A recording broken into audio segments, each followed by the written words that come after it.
శుక్లాంబరధరం విష్ణుం శశివర్ణం చతుర్భుజం ప్రసన్నవదనం ధ్యాయేత్ సర్వవిఘ్నోపశాంతయే అగజాననపద్మార్కం గజాననమహర్నిశం అనేకదంతం భక్తానాం ఏకదంతముపాస్మహే.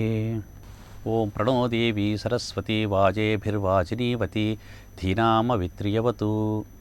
న గాయత్ర్యాః పరం మంత్రా న మాతుః పరదేవత న హరే పరతస్త్రాత నానృతాః తాత్పకం పరం. ఉగ్రం వీరం మహావిష్ణుం జ్వలంతం సర్వతోముఖం నృసింహం భీషణం భద్రం మృత్యోర్మృత్యుర్నమామ్యహం. గురుబ్రహ్మా గురుర్విష్ణుః గురుదేవో మహేశ్వరః గురు సాక్షాత్ పరం బ్రహ్మ తస్మై శ్రీ గురవే నమః. వ్యాసాయ విష్ణురూపాయ వ్యాసరూపాయ విష్ణవే నమో వై బ్రహ్మనిధయే వాసిష్ఠాయ నమో నమః.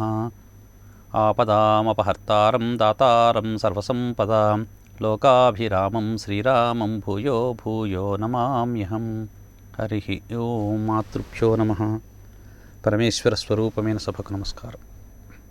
సచ్చిదానందరూపాయ విశ్వోత్పత్యాదిహేతవే తాపత్రయ వినాశాయ శ్రీకృష్ణాయ వయం నుమః. పరమ పవిత్రమైన శ్రీమద్భాగవత కథామృతంలో భాగంగా మన తెలుగు టీవీ ప్రేక్షకులకు, వన్ టీవీ ప్రేక్షకులకు 49వ భాగానికి స్వాగతం. దక్షయజ్ఞానికి విచ్చేసినటువంటి సతీదేవి దక్షునితో అంటుంది, ఏమయ్యా, నా భర్తను పిలవకుండా, నన్ను పిలవకుండా ఇంతమందిని ఆహ్వానించావే, వీళ్ళందరినీ ఆహ్వానించి ఎన్ని రకాలుగా సత్కారాలు చేస్తే పరమేశ్వరుడు లేనటువంటి యాగము ఎక్కడైనా సఫలీకృతమైనటువంటి సందర్భాలున్నాయా అని చెప్పేసి దక్షుని నిలదీస్తుంది. వచ్చినటువంటి వారందరినీ కూడా అడుగుతుంది, ఏమయ్యా, మీకు బుద్ధుందా లేదా? నా భర్త అయిన పరమేశ్వరుని యొక్క అనుగ్రహం వల్లనే, ఆయన యొక్క కారుణ్యం వల్లనే మీరు మీ మీ యొక్క స్థానాల్లో ప్రతినిత్యం కూడా సంతోషంగా క్షేమంగా ఉండగలుగుతున్నారే. మరి అలాంటి పరమేశ్వరుడు రాకుండా మీకు రావడానికి సిగ్గు లేదా అని చెప్పేసి సతీదేవి వారిని కూడా నిలదీసింది. అప్పటికి దక్షుడికి వణుకు పుట్టేసింది, భయం పుట్టేసింది. ఎక్కడ ఏమైనా ఈ యొక్క యజ్ఞము అభాసు పాలవుతుందేమో, నవ్వుల పాలవుతుందేమో అని చెప్పేసి భ్రమించినటువంటి వాడై, ఆలోచించినటువంటి వాడై వెంటనే తను అందుకొని సతీదేవితో అంటాడంట, సతీదేవి, నిజానికి నీ భర్త గురించి నువ్వు ఇంత గొప్పగా మాట్లాడుతున్నావే, నీ భర్త ఎలాంటి వాడో తెలుసా? నిరంతరము కూడా శ్మశానాల్లో తిరిగేటువంటి వాడు, ఒళ్ళికంతా బూడిద పూసుకుంటాడు, జటలు జటలుగా కనీసం ఒక్క పూట కూడా శిరస్సు దువ్వుకొని ఎరగడు. అంతేకాదు శిరస్సు పైన పువ్వులు కూడా పెట్టుకొని ఎరగడు.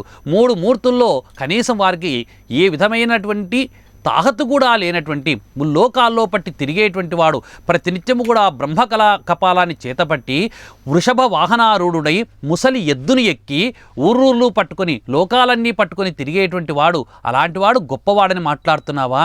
నిజానికి నీ ఇంటికి వచ్చి ఆహ్వాన పత్రిక నీకు ఇవ్వాలంటే నీ పతి ఇంట్లో ఉన్నప్పుడే నేను రావాలి. నీ పతి ఏ సమయంలో ఇంట్లో ఉంటాడు? పొద్దున్నే లేచింది మొదలుగా ఇల్లు తిరుగుతూ ఉంటాడు. పోనీ సాయంకాలం ఏమైనా వస్తామంటే శ్మశానములపై భూతప్రేతాలన్నింటినీ కూడా వెంటేసుకొని శ్మశానంలో కూర్చుంటాడు. లోకాలన్నీ కూడా పట్టుకొని తిరుగుతుంటాడు. ఏ లోకానికి వెళ్ళాను? పాతాళానికి వెళ్ళాలన్నా, నాగుల దగ్గరికి వెళ్ళాలన్నా, ఊర్ధ్వలోకాలకు వెళ్ళాలన్నా, ఏ లోకంలో పోయినా కూడా పూని ముప్పోకల పోవుటే నిరిగి పూజలు చేయగనెంతవాడ నకో. ఈ విధంగా నిరంతరం ఇల్లు పట్టుకొని తిరిగేటువంటి వాడిని నా అల్లుడని నేను ఎలా చెప్పుకోవాలి? ఒకవేళ చెప్పుకున్నా అతన్ని ఇక్కడికి ఆహ్వానించి నేను ఎలా సేవించాలి, ఎలా అతన్ని గౌరవించాలి అని చెప్పేసి సతీదేవితో దక్షుడు శివనింద చేస్తూ ఉన్నాడు. శివనింద చేస్తూ ఇంకొక మాట కూడా చెప్పాడు. ఆ సతీదేవిని చూసి, సతీ, నిజానికి నువ్వు ఈరోజు ఇక్కడికి వచ్చావు, నిన్నెవడు ఆహ్వానించాడు? మీ ఇంటికి ఆహ్వాన పత్రిక పంపానా? నీ భర్తకి ఏమైనా ఆహ్వాన పత్రిక పంపానా? లలనా వలనరి పిలవక ముందట మా ఇంటికే ఎలా వచ్చితి చెప్పుమా. పిలవకముందే మా ఇంటికి ఎలా వచ్చావు నువ్వు? అసలు రావడానికి కారణం ఏంటి? నిజంగా ఏదైనా ఒక యజ్ఞము జరుగుతూ ఉంటే, ఒక మంగళప్రదమైనటువంటి కార్యం ఒక గృహస్థుడు ఇంట్లో చేస్తూ ఉంటే పిలవకపోయినా సరే వచ్చేటువంటి వాళ్ళు ఎవరో తెలుసా? పని వాళ్ళు వస్తారు. ఏమయ్యా, ఒక పని ఉందా? ఈ పని చేస్తామకింత భోజనం పెట్టండి అని చెప్పేసి అడిగేందుకు వస్తారు. ఆ విధంగా లలనా వలనరి పిలవక ముందట మా ఇంటికే ఎలా వచ్చితి చెప్పుమా. పిలవని పేరంటము పనిగల వారును పోలే సిగ్గుగాదే రాగదన్. నీకు సిగ్గు లేదా వచ్చేందుకు? పిలవకముందే వచ్చేసావే, ఎలా వచ్చావు నువ్వు అని చెప్పేసి సతీదేవిని దక్షుడు నిలదీసి దండిస్తాడు. దండించేసరికి ఆమెకు దుఃఖము పొంగుకొచ్చేస్తుంది. పొంగుకొని రావడమే కాదు, తండ్రిని ఇప్పుడు కాదప్పుడు చంపేద్దామని చెప్పేసి కోపం వచ్చేసి ఆ సభలో ఉన్నటువంటి వారందరినీ కూడా ఒక్కసారిగా తన యొక్క భయంకరమైనటువంటి కనుచూపులతో అంతా ఒక్కసారిగా దర్శనం చేసి చూస్తుంది. చూసేసరికి అందరూ గడగడా వణికిపోతున్నారు. అప్పుడు సతీదేవి దక్షుని చూసి అంటుంది, ఏమయ్యా నువ్వు ఇంత శివనింద చేస్తున్నావే, నిజానికి శివనింద చేసినటువంటి వాడిని ఏం చేయాలో తెలుసా? శివనిందయు స్మృతినిందయు ఏదైనా సరే, ఎక్కడైనా సరే శివుణ్ణి ద్వేషించిన, శివుణ్ణి దూషించిన, వేదములను ద్వేషించిన, వేదములను దూషించిన అలాంటి వాడి యొక్క నాలుక కోసివెయ్యాలి. శివ అనేటువంటి 2 అక్షరాలు నీవు అమంగళప్రదమని మాట్లాడుతున్నావే. పరగచితాస్తి భస్మ నృకపాల జటాదరు పరేత భూచరుడు సర్వమంగళుడని. ఆయన ఎవరనుకున్నావు? పరగచితాస్తి భస్మ నృపాల కపాలుడు పరేత భూచరుడు పిశాచయుక్తుడని శర్వుని అమంగళుగా తలపనెవ్వరు ఒక్క నీవు దక్క. ఈ యొక్క పరమేశ్వరుడు ఎలా ఉంటాడు? నిరంతరం కూడా పుర్రెలమాల వేసుకొని ఉంటాడు, శ్మశానములో ఉన్నటువంటి బూడిది పూసుకొని ఉంటాడని చెప్పేసి ఈ లోకములోనే కాదు ముల్లోకాల్లో ఉన్నటువంటి వారందరూ కూడా ఆయన మంగళప్రదుడయ్యా అని చెప్పేసి శంకరుని నిరంతరం కూడా అందరూ పొగిడి ఆయన యొక్క పాద నమస్కారాల కోసమని చెప్పేసి పరుగున అందరూ కూడా నిలబడి బారులు తీరి నిలబడి ఆయన యొక్క ఆశీర్వాదం తీసుకొని వెళుతూ ఉంటారే. ఒక్క నీవు దక్కా. శంకరుని యొక్క గొప్పతనం నీకు తెలియదు. ఒక్క నీవు దక్క, నీవు మాత్రం ఆ యొక్క భగవంతుడైనటువంటి పరమేశ్వరుని యొక్క తత్వం తెలుసుకోలేకపోయినావే, మూర్ఖుడవయ్యా అని చెప్పేసి ఆ సతీదేవి దక్షుని నిందిస్తూ ఉంది. అంతేకాదు ఆ యజ్ఞముకు వచ్చినటువంటి వారందరితో కూడా అంటుంది, నిగమములారా. ముందుగా వేదాలతో మాట్లాడుతుంది సతీదేవి. ఎందుకంటే వేదము ఏమి చెప్పినా కూడా ధర్మం ఏముందో అదే వేదము చెప్తుంది. వేదము చెప్పినదే ధర్మము, ధర్మమే వేదం మాట్లాడుతుంది. కాబట్టి యజ్ఞానికి వేదాలు కూడా వచ్చాయి. కాబట్టి యజ్ఞానికి విచ్చేసినటువంటి వారందరినీ కూడా, సభలో ఆసీనులైనటువంటి వారందరినీ కూడా ఒక్కసారిగా సతీదేవి అవలోకించి వారందరితో అంటుందంట, నిగమములారా, ధర్మపద నిర్ణయులారా, దిగీంద్రులారా, ఓ నిగమ మహాత్ములారా, భూగగన చరాదులారా, యతీంద్రులారా, ఏ నిగమములందు చెప్పే భవకండనులార, శివనింద ఎరింగి తిరేని చెప్పరే. ఈ దక్షుడు శివుని తూలనాడుతూ ఉన్నాడు, శివనింద చేస్తూ ఉన్నాడు. మరి శివనింద చేయవచ్చు అని చెప్పేసి ఎక్కడైనా వేదాల్లో చెప్పినారా అని చెప్పేసి వేదాలను అడిగింది. నిగమములారా, ధర్మపద నిర్ణయులారా, నిరంతరము ధర్మము గురించి మాట్లాడేటువంటి ఓ ఋషులారా, ఓ మహేశ్వరులారా, ఓ యొక్క ఇంద్ర నువ్వైనా చెప్పవయ్యా అని చెప్పేసి ఇంద్రుని నిలదీసింది. గంధర్వులను, నాగులను అందరినీ కూడా ఒక్కొక్కరిని పేరున నిలదీసి అడిగేసరికి అందరూ భయపడిపోయారు. అప్పుడు సతీదేవి దక్షుని వంక చూసి దక్షునితో అంటుందంట, ఏమయ్యా నువ్వు చతుర్వేదాలు చదివావే, నీవు చదివినటువంటి ప్రజ్ఞా పాఠవాలకు విశేషమైనటువంటి బుద్ధి కలిగినటువంటి వాడవని చెప్పేసి నీకు ప్రజాపతులలో గొప్పవాడి యొక్క స్థానాన్ని నీకు సాక్షాత్తాకి బ్రహ్మదేవుడు కల్పించాడే. మరి అంత వేదార్థాలు చక్కగా తెలిసినటువంటి వాడవు, ఈరోజు నీ బుద్ధి ఏమైపోయింది? వేదములెందెరిగిన వివేకములెక్కడ పోయే. వేదాల్లో ఉన్నటువంటి సారమంతా గ్రహించావు, అవపోసన పట్టావు. మరి ఆ తెలివితేటలు ఈరోజు ఏమైపోయాయి? నేడు పుణ్యోదయ బుద్ధి ఎందణిగియున్నది. నీ మనస్సులో ఉన్నటువంటి గుణం ఏమైపోయింది? భగవంతుడైనటువంటి పరమేశ్వరుడు గొప్పవాడని చెప్పేసి నీకు తెలియదా? ఎలా మాట్లాడుతున్నావా అని చెప్పేసి దక్షుని అంటుంది, ఇప్పటికైనా నువ్వు మించింది లేదు, నా భర్త అయినటువంటి పరమేశ్వరుని యొక్క శరణు పొందు, నీ యొక్క యాగము సక్రమంగా పూర్తి అవుతుందని చెప్పేసి సతీదేవి దక్షునితో అంటుంది. యాగము లోపల పురదనుజ రాతి ప్రథమ పూజుండెలమిన్. యాగము చేసేటువంటి సమయంలో ఎవరైనా సరే ముందుగా హవిస్సులు సమర్పించవలసినది ఎవరికయ్యా అంటే పురదనుజారాతి ప్రథమ పూజ్యుండెలమిన్, సురలకు అందరి హవ్యముల్ అరయగత నిత్య నీకు తెలియనులేదో. అందరూ కూడా పరమేశ్వరునికి ఆహుతులు సమర్పించాలని చెప్పేసి యజ్ఞము చేసేటువంటి సమయంలో ముందుగా యజ్ఞం యొక్క హవిస్సులను పరమేశ్వరునికి ఇస్తాడు. ఇస్తే అప్పుడు పరమేశ్వరుడు ఏం చేశాడు? అయ్యో నా యొక్క దేవతలందరూ కూడా బాధపడతారు, వారికి హవిస్సులు లేకపోతే ఇబ్బంది పడతారని చెప్పేసి ఆ హవిస్సులని తానే స్వయంగా దేవతలందరికీ ఇచ్చేశారు. మరి ఆ యొక్క హవిస్సులు తీసుకున్న దేవతలందరూ కూడా ఇక్కడ కూర్చొని ఉన్నారే, వారికి తెలియదా అని చెప్పేసి సతీదేవి దక్షునితో మాట్లాడుతుంది. మాట్లాడమే కాదు, బ్రహ్మశిరమ్మును దృంచుట బ్రహ్మాండంబులతనియందు ప్రభవించుటయున్ బ్రహ్మాదులెరుగకుండట బ్రహ్మాదుల చేత వినవే భర్గుని మహిమల్. ఒకానొకప్పుడు పరమేశ్వరునికి 5 శిరస్సులుంటాయి, ఆయనే పంచశిరస్సులు కలిగినటువంటి వాడు అని చెప్పేసి ఆ యొక్క పరమేశ్వరుని అంటుంటారు. మరి అలాంటి సందర్భంలో బ్రహ్మకు కూడా ఒకప్పుడు 5 శిరస్సులు ఉండేటువంటివి. ఒకప్పుడు బ్రహ్మ పరమేశ్వరుని చూసి గర్వించాడంట, నాకంటే నీలో ఏమి గొప్పతనం ఉంది? నేను చతుర్వేదాలు పారాయణం చేశాను, చతుర్వేదాలు నాకు తెలుసు, నీకు చతుర్వేదాలు తెలుసు. నాకు 5 శిరస్సులున్నాయి, నీకు 5 శిరస్సులున్నాయి, మరి నాకంటే నీ గొప్పతనం ఏంటి అని చెప్పేసి బ్రహ్మ ఒక సందర్భంలో విర్రవీగిపోతే అప్పుడు పరమేశ్వరుడు తన యొక్క చిటికెన విరలతో బ్రహ్మ యొక్క శిరస్సును తుంచేసేసాడు. బ్రహ్మ శిరస్సును తుంచుట బ్రహ్మాండంబులతనియందు ప్రభవించుటయును బ్రహ్మాదులెరుగకుండుట బ్రహ్మాదుల చేత వినవే భర్గుని మహిమల్.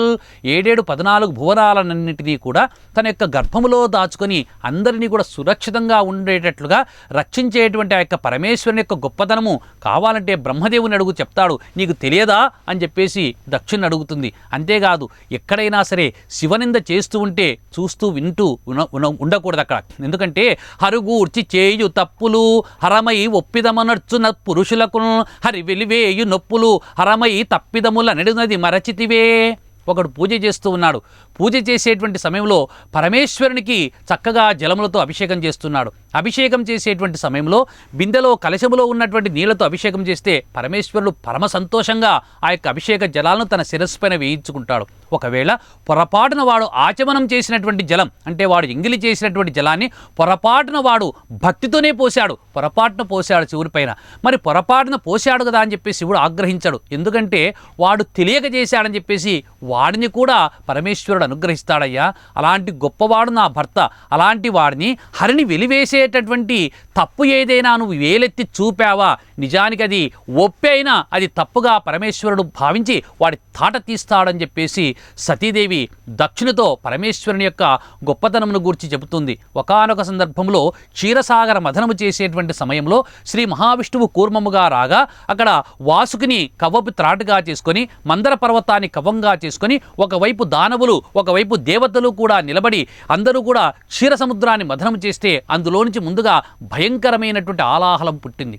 ఆ ఆలాహలం యొక్క పొగలు నల్లగా ఆలాహలము పొగలు కక్కుతూ వచ్చేసరికి ఆ పొగలు ఆ వేడిమికి తట్టుకోలేక అందరూ వాసుకుని వదిలిపెట్టి తలా ఒకవైపు పరుగులు తీస్తే వారిని చంపేయాలని చెప్పేసి వారిని అందరినీ కబళించాలని చెప్పేసి ఆలాహలం వారిని వెంబడిస్తే అప్పుడు వారందరూ కూడా పోయి పరమేశ్వరుని యొక్క పాదాలను ఆశ్రయిస్తే ఆయన కారుణ్యం చేత వాళ్ళందరినీ కూడా రక్షించాలని చెప్పేసి ఆలాహలాన్ని తన అరచేతిలో తీసుకొని గొంతులో నిక్షిప్తం చేసుకొని అందరినీ బ్రతికించాడు. నీకు తెలియదా అని చెప్పేసి దక్షిణ అంటుంది.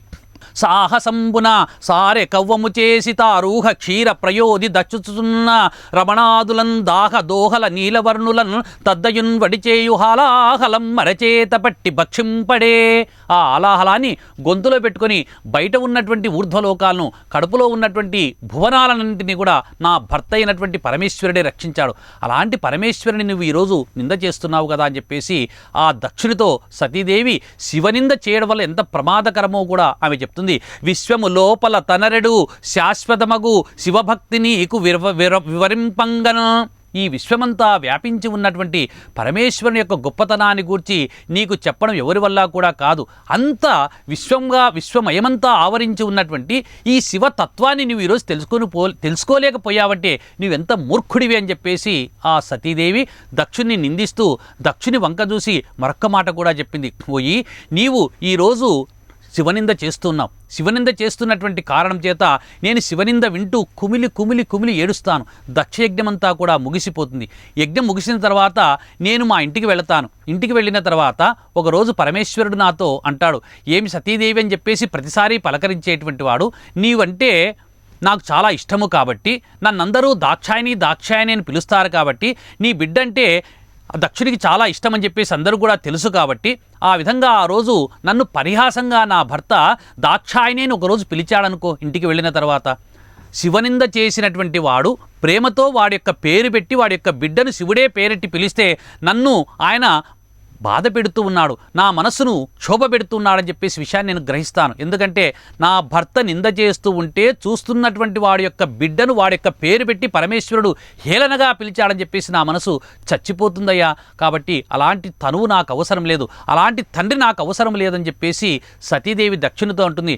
నెలకొని ధర్మపాలన వినిర్మలు భర్గు తిరస్కరించున కలుషుని జిహ్వ కోయదగుగా కటు చేయగ నోపడేని తా పొలియుట నొప్పు రెంటికి ప్రభుత్వము సాలమి కర్ణరంధ్రముల్ బలుపుగా మూచుకొంచు జనబాటియటందురు ధర్మవర్తనుల్.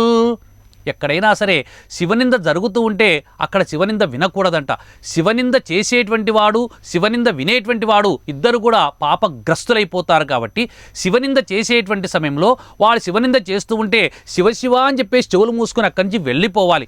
వెళ్ళిపోయేందుకు అవసరం లేకపోతే గట్టిగా చెవులు మూసుకొని అక్కడే ప్రాణాలైనా వదలాలి. కానీ శివనింద చేస్తూ ఉంటే వింటూ మాత్రం కూర్చోకూడదు. కూర్చుంటే వాడికి శివనింద చేసినటువంటి పాపం అబ్బుతుందయ్యా. నువ్వు ఈరోజు శివనింద చేస్తున్నావు, మరి అది వింటూ ఉన్నానంటే నేను పాపం చేసినటువంటి దానని అవుతాను. నాకు ఈ వడలు రోతగాదే, ఈ యొక్క శరీరము రోత పుట్టిస్తుంది. శివనింద చేస్తూ ఉంటే ఆ శివనింద విన్నటువంటి కారణం చేత నా శరీరం అంతా కూడా పాపభూయిష్టమైపోయింది. జనుడు అజ్ఞానమునన్ భుజించిన జుగుప్సంబైన అన్నంబు సయ్యన వెళ్ళించి పవిత్రుడైన గతి దుష్టాత్ముండవై ఈశ్వరున్ ఘనున్ నిందించిన ఈ తనూభవననంగా నోర్వను ఈ ఏయభాజనమైన ఎట్టి శరీరమున్ వదలి భాస్వత్శుద్ధి గావించదన్. ఒక చక్కటి ఒక గొప్ప అందరూ కూడా చాలామంది ఇండ్లలో ఉన్నటువంటి వారందరూ కూడా ఒక చోట గొప్ప వేడుక జరుగుతూ ఉంటుంది. ఆ వేడుకకు అందరూ కూడా వెళ్ళారు. వెళ్ళిన తర్వాత చక్కటి పంచభక్ష పర్వాణాలతో కూడినటువంటి షడ్రశోపేతమైన భోజనాలన్నీ కూడా ఏర్పాటు చేశారు. అందరూ తృప్తిగా భోంచేశారు. చాలా రుచికరంగా భోజనాలు ఉన్నాయని చెప్పేసి అందరూ తృప్తిగా భోంచేసి అక్కడి నుంచి వెళ్ళాలి అని బయలుదేరుతున్నారు. అంతలో ఒకడు వచ్చి అంటాడంట, అయ్యయ్యో మీరు ఇంత భోజనాలు తిన్నారే, అక్కడ ఒక పదార్థంలో బల్లి పడింది అంటాడు. బల్లి పడిందనేసరికి అంత ప్రేమగా అంత తృప్తిగా ఆస్వాదిస్తూ భోంచేసిన వాళ్ళందరూ కూడా నోట్లో వేళ్ళు పెట్టి తిన్న అన్నమంతా కూడా ప్రయత్నపూర్వకంగా కక్కేసి శరీరాన్ని శుద్ధి చేసుకుంటారు. ఎందుకు తెలియక ఆ యొక్క చారులోనో సాంబారులోనో అన్నంలోనో ఎక్కడనో బల్లి పడింది. బల్లి యొక్క విష ప్రభావము అందులో కలిసిపోయినటువంటి కారణం చేత, విషపూరితమైనటువంటి కలుషితమైన ఆహారాన్ని మనము తీసుకున్న కారణం చేత మనము పడిపోతామేమో అని చెప్పేసి భయపడి నోట్లో వేళ్ళు పెట్టి కక్కి కక్కి కక్కి తిన్న ఆహారాన్నంతా కూడా మొత్తం బయటికి వెళ్ళగక్కేసి శరీరాన్నంతా కూడా శుద్ధి చేసుకొని చక్కగా నోట్లో నీళ్లు పోసుకొని పుక్కిలించేసి శుభ్రంగా తయారు చేసుకుంటారు శరీరాన్ని. ఆ విధంగా జనుడు అజ్ఞానమునన్ భుజించిన జుగుప్సంబైన అన్నంబు సయ్యన వెళ్ళించి పవిత్రుడైన గతి దుష్టాత్ముండవై ఈశ్వరున్ ఘనున్ నిందించిన ఈ తనూభవననంగా నోర్వను ఈ ఏయభాజనమైన ఎట్టి శరీరమున్ వదలి భాస్వత్శుద్ధి గావించదన్. కాబట్టి నీవు ఈరోజు ఈశ్వర నింద చేశావు. శివనింద చేసినటువంటి కారణం చేత ఆ శివనింద విని నా యొక్క శరీరమంతా కూడా కలుషితమైపోయింది. ఈ కలుషితమైనటువంటి శరీరము నాకు ఇంకా అవసరం లేదయ్యా, ఈ యొక్క శరీరాన్ని వదులుతాను, వదలడమే కాకుండా నా యొక్క శరీరాన్ని శుద్ధి చేసుకుంటానని చెప్పేసి సాక్షాత్తుగా జగదంబైనటువంటి పార్వతీదేవి అక్కడ కూర్చొని ప్రాణ అపాన వ్యాన ఉదాన సమాన సప్రాణం అనేటువంటి వాయువులనన్నింటినీ కూడా నిరోధించి మూలాధార చక్రం నుంచి అగ్నిని వ్రేల్చుకొని ఒక్కొక్క చక్రం నుంచే ఆ యొక్క ప్రాణాలన్నింటినీ కూడా పైకి తీసుకొని సహస్రారం నుంచి తన యొక్క సహస్రార కమలములో నుంచి అగ్నిని సృష్టించి అగ్నిలో అమ్మ దగ్ధమైపోతుంది. ఆ విధంగా దక్ష యజ్ఞానికి వచ్చినటువంటి సతీదేవి అగ్నిలో దగ్ధము కావడాన్ని చూసినటువంటి ఋషులు దేవతలందరూ ఆహాకారాలు చేస్తారు. ప్రమథగణాలందరూ కూడా ఒక్కసారిగా విజృంభిస్తారు. ఎలాగైనా సరే దక్ష యజ్ఞాన్ని ధ్వంసం చేయాలి, దక్షుని సర్వనాశనం చేయాలని చెప్పేసి అందరూ విజృంభించి మీద పడేసరికి ప్రమథగణాలు అప్పుడు ఆ యొక్క యజ్ఞము నిర్వహిస్తున్నటువంటి భృగు మహర్షి వెంటనే అభిచార హోమము అనేటువంటి ఒక హోమం చేస్తాడు. ఆ అభిచార హోమం చేసేసరికి హోమగుండంలోంచి అనేక మంది ఋషుభులు అనేటువంటి వారు పుట్టుకొని వచ్చేస్తారు. ఆ ఋషుభులు అనేటువంటి వారు పుట్టుకొని వచ్చేసి ప్రమద గణాలతో భయంకరమైనటువంటి యుద్ధము చేస్తారు. ఆ యుద్ధంలో చాలామంది చచ్చిపోతారు. అమ్మవారు ప్రాణాలు కోల్పోయిందన్నటువంటి విషయాన్ని చూసి కొందరు గుండె పగిలి చచ్చిపోయారు. మిగతా వాళ్ళందరూ కూడా కొందరు యుద్ధంలో చనిపోతే కొందరు అక్కడి నుంచి పరుగులెత్తుకుంటూ పారి కైలాసానికి వెళతారు. కైలాసానికి వెళ్ళి పరమేశ్వరుడు ధ్యానమగ్నుడై కూర్చున్నటువంటి వాడితో అందరూ ఓ అని చెప్పేసి రోధన చేస్తూ ఆయన దగ్గరికి వెళ్ళేసి ఆయన పాదాలను ఆశ్రయించి పరమేశ్వర చాలా ఘోరం జరిగిపోయింది, సతీదేవి మనకి ఇంకా లేదు అని చెప్పేసి ఓ అని ఏడుస్తూ అందరూ కూడా పరమేశ్వరుని దగ్గరికి వెళ్ళేసరికి ఆయన ధ్యానములో ఉన్నటువంటి వాడు ప్రశాంతంగా బ్రహ్మంతో రమిస్తూ ఉన్నటువంటి వాడికి ఈ యొక్క ఆర్తనాదాలన్నీ కూడా వినిపించేసరికి ఏదో జరగరానటువంటి నేరం జరిగిపోయింది, ఏదో తప్పిదం జరిగిపోయిందని చెప్పేసి వాళ్ళు చెబుతున్నటువంటి మాటల చేత గ్రహించినటువంటి వాడు సతీదేవిక లేదు అన్నటువంటి మాటను జీర్ణించుకోలేనటువంటి వాడై పరమేశ్వరుడు ఆజుండుగ్రుడు నీలకంఠుడి పదత్యారాతి దష్టోష్టుడై మాజ్యద్భూరి మృగేంద్ర ఘోషణమున భీమ ప్రక్రియ నవ్వుతును. ఆ పరమేశ్వరుడు ధ్యానంలో కూర్చున్నటువంటి వాడు ఒక్కసారిగా ఎగిరి దుమికాడు. ఆజుండుగ్రుడు నీలకంఠుడు ఇబ దైత్యారా అతి దష్టోష్టుడై ఆజ్యద్భూరి మృగేంద్ర ఘోషణమున భీమ ప్రక్రియన్ నవ్వుచును.